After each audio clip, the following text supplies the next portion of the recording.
हाय दोस्तों, कैसे हो आप सभी। मैं उम्मीद करता हूँ आप सभी सही होंगे। तो हम आज की क्लास शुरू करते हैं। और आज हम आपको बता दें कि आज हम आपको 1857 की क्रांति के बारे में बहुत महत्वपूर्ण फैक्ट पढ़ाने वाले हैं। वो आपने कभी नहीं पढ़े होंगे अपनी लाइफ में। तो आओ दोस्तों शुरू करते हैं और हम आपको गारंटी देते हैं कि आपके पेपर से एक भी पॉइंट बाहर नहीं जाएगा। अगर आप एक बार ये क्लास देख लेते हो तो हम आशा ही नहीं बल्कि उम्मीद करते हैं कि आप मन लगाकर ये क्लास देखोगे। तो दोस्तों चलो इससे हम शुरू करते हैं। पहले हम देख लें कि क्लास रिकॉर्ड हो रही है कि नहीं हो रही है। तो जैसा कि आप ऊपर देख चुके हो कि पहले हम इसका कारण जानेंगे कि आखिर क्या कारण है कि एक क्रांति इतना बड़ा रूप ले सकती है। तो हम आपको बता दें, जो डलहौजी की नीति थी, हड़प नीति, बेलेजली की सहायक संधि नीति, इसके अंतर्गत इन्होंने झांसी, सतारा और कानपुर ऐसे कई राज्य थे जिसको इन्होंने हड़प लिया था या हड़पने की कोशिश की थी। और इसके कुछ धार्मिक कारण थे। धार्मिक कारण में जैसे इन्होंने किया तो सुधार ही था, लेकिन हमारी नज़रों में तो वो गलत था। जैसे अंग्रेज़ों ने सती प्रथा पर अंत लगाया था। इन्होंने जो कई जैसे रेलगाड़ी का आविष्कार, तो हमें लग रहा था कि हमारा शोषण हो रहा है, और इन्होंने अपने धर्म का प्रचार किया था। समझ गए हो ना आप। तो ऐसे कई धार्मिक कारण, राजनीतिक कारण यह थे कि भारतीयों को उस समय कोई भी स्थान नहीं दिया जाता था। धार्मिक कारण और भी हो सकते हैं, समझ गए हो ना। राजनीतिक कारण और आर्थिक कारण तो आपको पता ही है। जैसा ही अपने देश कुछ साल लूट कर इंग्लैंड पैसा ले जा रहे थे, समझ गए हो ना आप लोग। हम उम्मीद करते हैं आप अच्छी तरह से आपको ज्ञात है, बस एक कंटेंट आपको चाहिए, समझ गए हो ना। तो हम आप शुरू करते हैं। और जिसका तत्कालिक कारण आपको पता है कि मंगल पांडे जी ने चर्बी वाले कारतूस को मुंह से काटने पर मना कर दिया था और अंग्रेज अधिकारियों की हत्या कर दी थी, समझ गए हो। यह उसका, और बाद में उन्हें फांसी दे दी गई, जो उसका तात्कालिक कारण बना, ठीक है। और इसको हम बहुत विस्तार से पढ़ाएंगे, इतने विस्तार से पढ़ाएंगे कि आपका एक भी पॉइंट पेपर से बाहर नहीं जाएगा। ये हम आपको गारंटी देते हैं, आपको विश्वास दिलाते हैं, समझ गए हो ना। तो स्टार्ट करते हैं। जैसा हम बता चुके हैं, सन 1800 में उत्तर और मध्य भारत या दक्षिण भारत में बहुत कम फैला था, और यह बंगाल में तो बहुत ही कम था, इसका प्रभाव देखने को मिला था, समझ गए हो ना। थोड़ा मध्य और उत्तर भारत में था। भारत में एक शक्तिशाली जन विद्रोह खड़ा हुआ था और उसमें ब्रिटिश शासन की जड़ें उखाड़ दी थी। और आपको हमने पहले ही बता चुका, इसका आरंभ अपने यहाँ उत्तर प्रदेश से हुआ था, और जिसमें अपने मंगल पांडे जी ने चर्बी वाले कारतूस को मुंह से काटने से मना कर दिया था और उत्तेजित होकर अंग्रेज अधिकारी की हत्या कर दी थी, समझ गए हो ना। तो चलो अगला क्वेश्चन चलो आगे देखते हैं।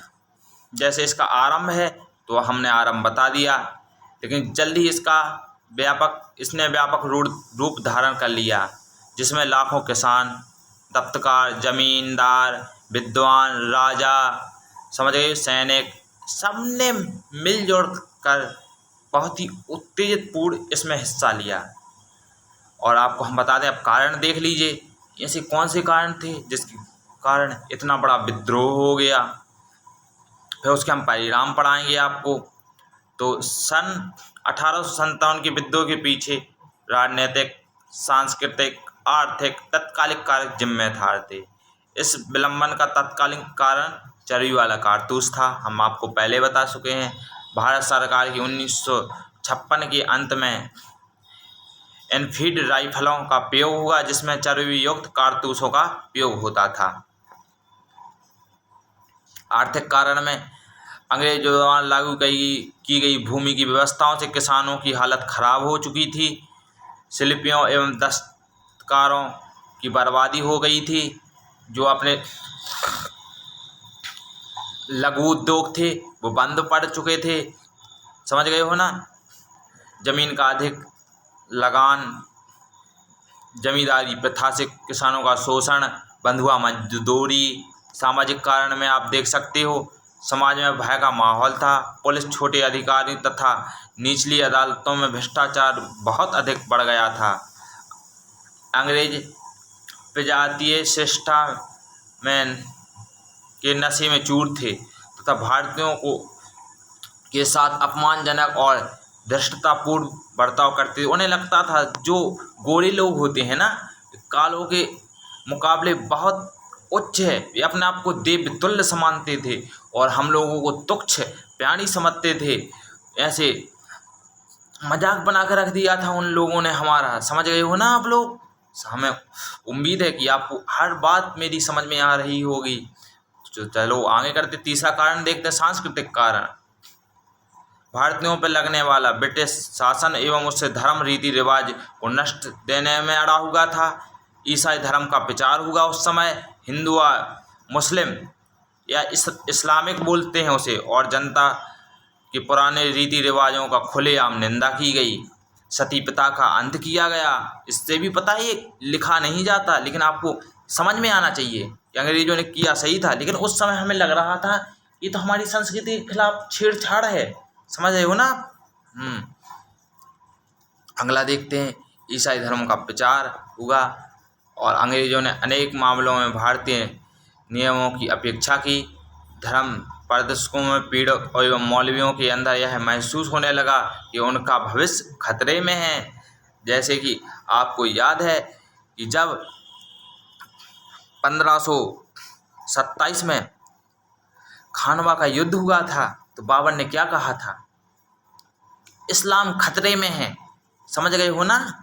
तो क्यों कहा था, युद्ध जीतने की ये नीति है कि धर्म के बिना जितने भी युद्ध देखे हैं आपने वो धर्म है। चाहे आप अभी का विवाद ले लीजिए, भारत और पाकिस्तान का बंटवारा लीजिए, काहे के कारण हुआ, धर्म के कारण। आज जो अफगानिस्तान की हालत है, समझ रहे हो ना, तो ये क्या है, ये धार्मिक कारण है, शिया सुन्नी का विवाद है। ये बहुत बड़ा टॉपिक है, एक दिन हम इस पर वीडियो लेकर आएंगे, बहुत ही शानदार नोट्स है हमारे पास जो हम आपको प्रोवाइड कराएंगे और हम बताएंगे क्या है शिया और सुन्नी विवाद, समझ रहे हो ना। हाँ तो चलो आगे स्टार्ट करते हैं और आगे देखते हैं। तो 1857 के विद्रोह के तत्कालिक कारण चर्बी वाले कारतूस थे। भारत 1956 में ब्रिटिश राइफल थी और ब्रिटिश शासन के प्रति असंतोष था। ये सब आपको हम बता चुके हैं। आपको हम PDF इसी चैनल के हम कमेंट बॉक्स में पिन कर देंगे, जो हमारे टेलीग्राम को आप ज्वाइन कर लेना, वहाँ पर हम इसकी प्रॉपर PDF उपलब्ध कराएंगे, समझ गए हो ना आप। हाँ, अब ये महत्वपूर्ण है कि कौन नेता कहाँ से इस विद्रोह का नेतृत्व कर रहा था, समझ गए हो ना। तो ये देखना बहुत अति अपन महत्वपूर्ण है। तो हम नेता पढ़ते हैं, ठीक है। जैसे हम दिल्ली पढ़ते हैं, सबसे मेन कैन दिल्ली ही था, क्योंकि जो अपने क्रांतिकारी थे वो यहाँ से एकत्रित होकर दिल्ली की ओर गए। वहाँ इन्होंने राजमहल का घेराव किया, लाल महल बोल सकते, किले बोल सकते हैं। फिर वहाँ बहादुर शाह जफर को अंतिम जो मुग़ल सम्राट हैं उनको अपना नेता घोषित कर दिया और इसके सेनापति था वक्त खां। इसके नेतृत्व में युद्ध लड़ा गया। 1862 में बहादुर शाह जफर की मृत्यु, जो म्यांमार है उस समय का बर्मा था, वहाँ पर हो गई। विद्रोह का दमन किसने किया, तो एक आता है हडसन आता है, ठीक है। समर्पण का दिन था, जिस दिन मतलब बहादुर शाह ने किस दिन समर्पण कर दिया अंग्रेजों के सामने, तो ये 20 सितंबर 1857 रंगून। फिर बाद में रंगून बर्मा भेज दिया गया, जहाँ इनकी मृत्यु हो गई। और इनके बारे में लोग बोलते हैं कि ये सबसे दुर्भाग्यशाली राजा था, जो भारत का बादशाह होने के बावजूद भी इसे भारत में 2 गज जमीन नसीब नहीं हुई दफनाने के लिए। सोचो कितना खराब भाग था इनका, समझ गए हो ना। दूसरा केंद्र पड़ते हैं जगदीशपुर। अब आप पूछोगे जगदीशपुर कहाँ है, हम बता दें ये बिहार क्षेत्र में का पड़ता था, जहाँ के कुंवर सिंह थे और अमर सिंह थे। इन्होंने 12 जून 1857 में क्रांति का बिगुल फूंक दिया और अंग्रेज़ों से लोहा लिया। और इसको दमन किसने किया था, तो मेजर विलियम टेलर ने इसका दमन किया। और समापन इन्होंने 1898 किया। कुंवर सिंह की मृत्यु हो गई थी, ठीक है। और लेकिन कहीं कहीं मिलता है कि कुंवर सिंह और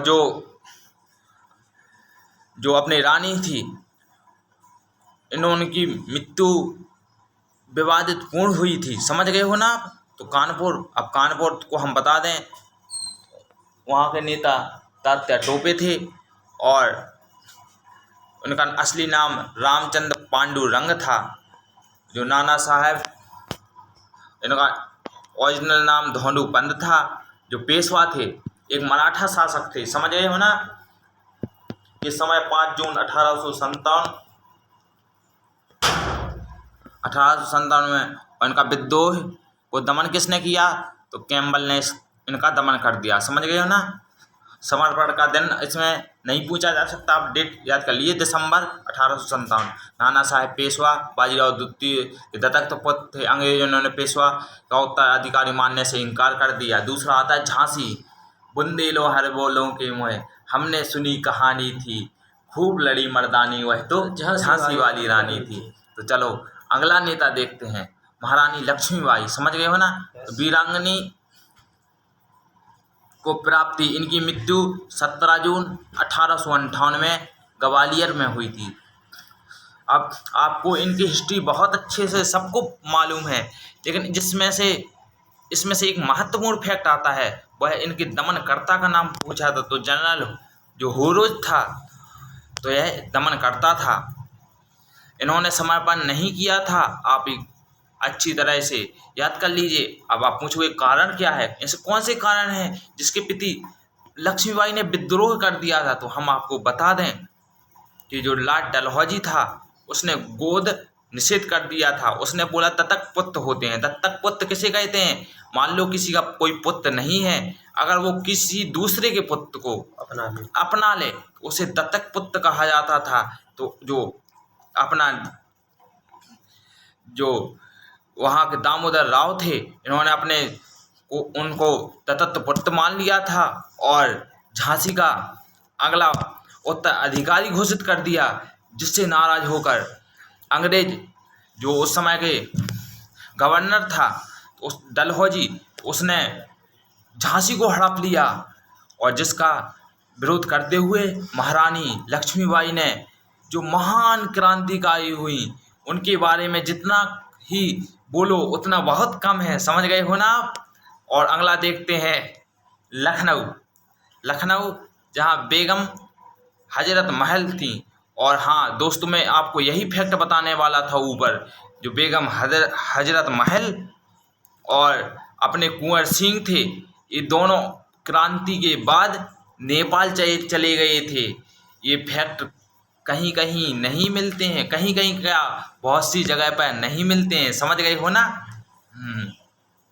अगला फैक्ट देखेंगे इलाहाबाद। तो इलाहाबाद में लियाकत अली साहब हैं, जे नेतृत्व कर रहे थे। और समय था जून 1857। दमन किसने किया था, कर्नल नील ने। यहाँ पर आपको कर्नल नील याद कर लेना है और लियाकत अली, यहाँ से और कुछ नहीं पूछा जाएगा, ठीक है। अगला देखेंगे बरेली, उत्तर प्रदेश। समझ गए।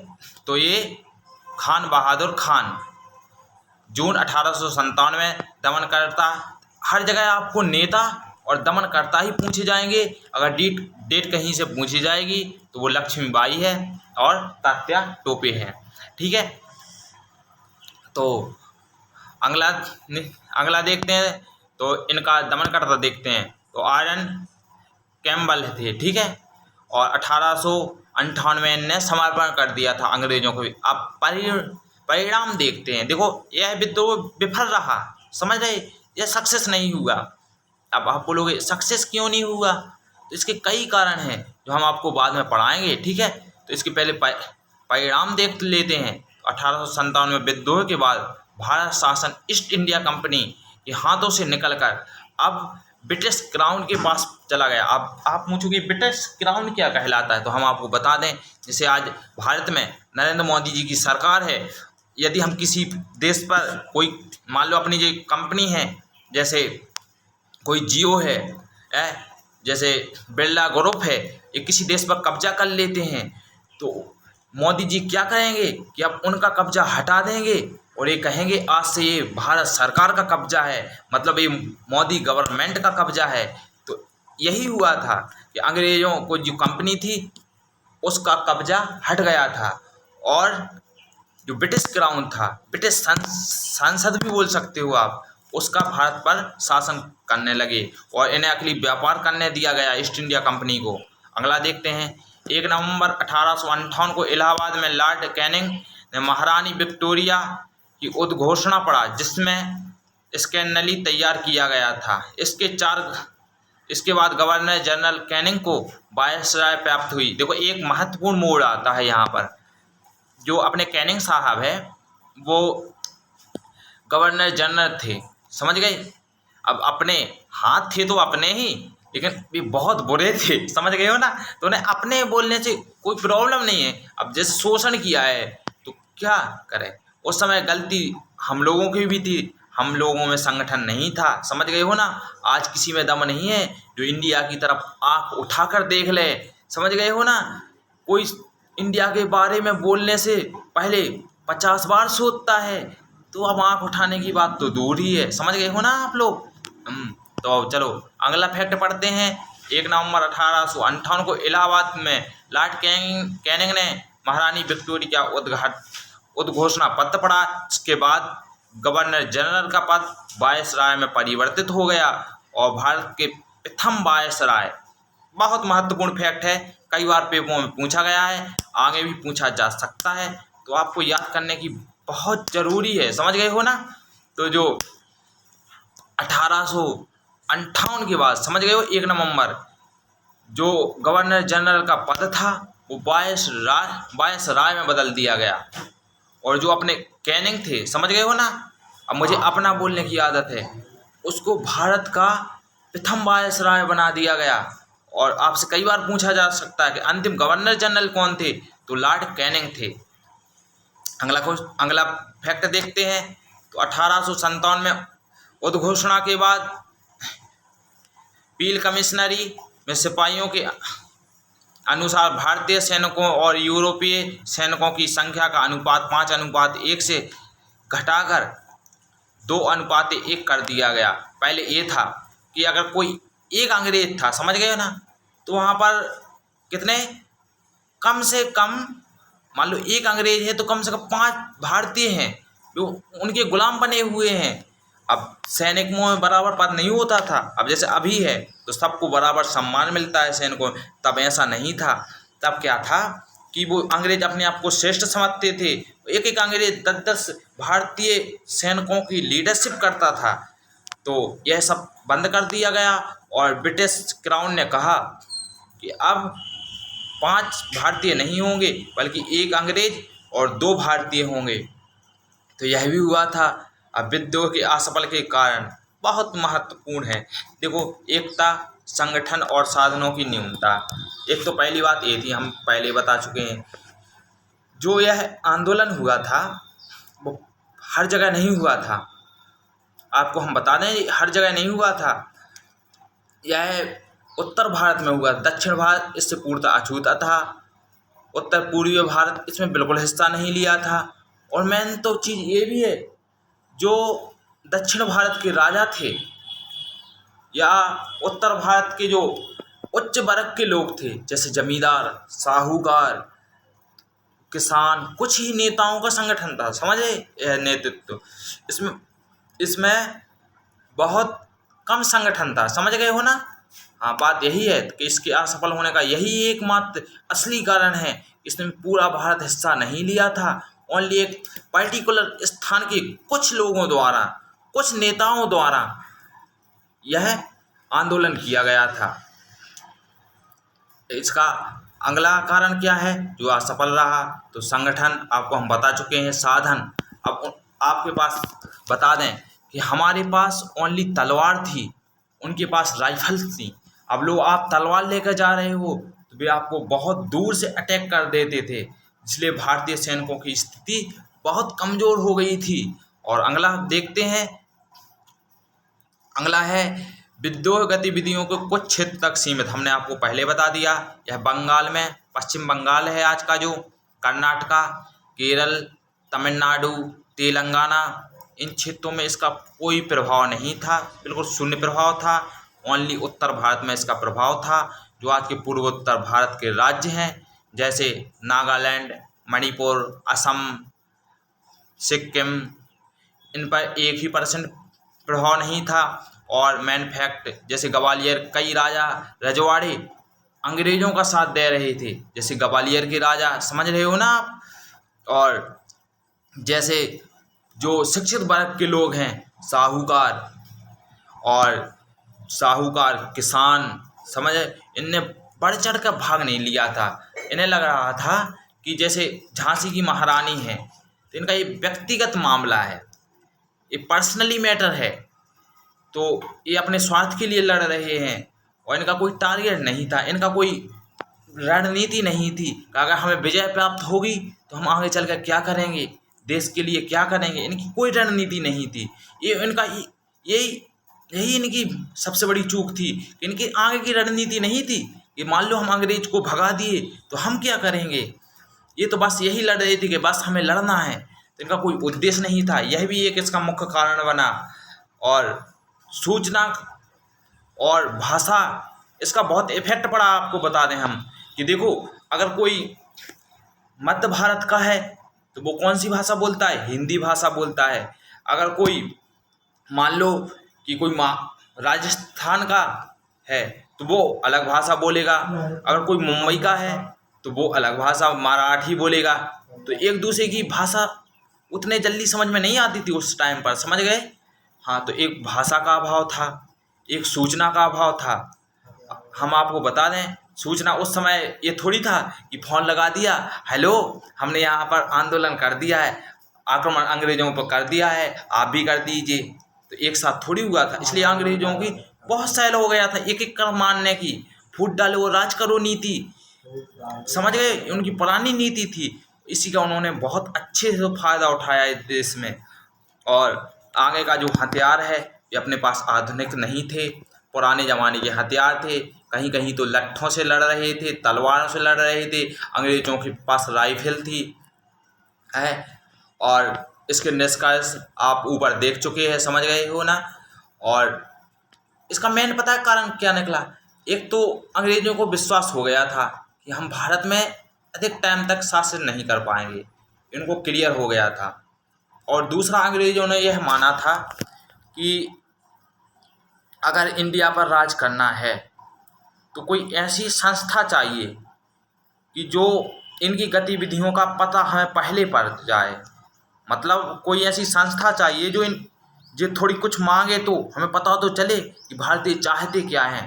तो इसी का परिणाम है जो लॉर्ड डफरिन के समय, समझ रहे हो ना, ए.ओ. हुम द्वारा 1885 में कांग्रेस की स्थापना की गई। इसका मुख्य कारण 1857 की क्रांति ही था। तो आपको यह अच्छी तरह से ज्ञात होना चाहिए। मुख्य तत्व में जैसे 1857 का विद्रोह के समय इंग्लैंड का प्रशासक कौन था, मतलब वहाँ का राजा कौन था? तो वेस्टॉक था, ठीक है। ब्रिटेन की महारानी विक्टोरिया थी। और भारत का गवर्नर लॉर्ड कैनिंग था।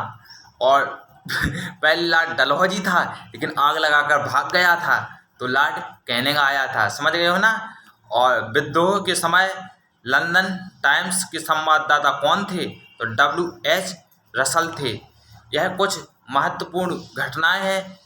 PDF हम अपने टेलीग्राम चैनल पर डाल देंगे, जहां से आप लोग प्राप्त कर लोगे। और हम आशा ही नहीं बल्कि बहुत उम्मीद करते हैं कि आपको मेरी वीडियो पसंद आई होगी। अगर वीडियो पसंद आई तो वीडियो को लाइक करें, अपने दोस्तों को शेयर करें। और इसी तरह के अच्छे वीडियो देखने के लिए, बेहतरीन वीडियो देखने के लिए हमारे यूट्यूब चैनल को सब्सक्राइब करें। और दोस्तों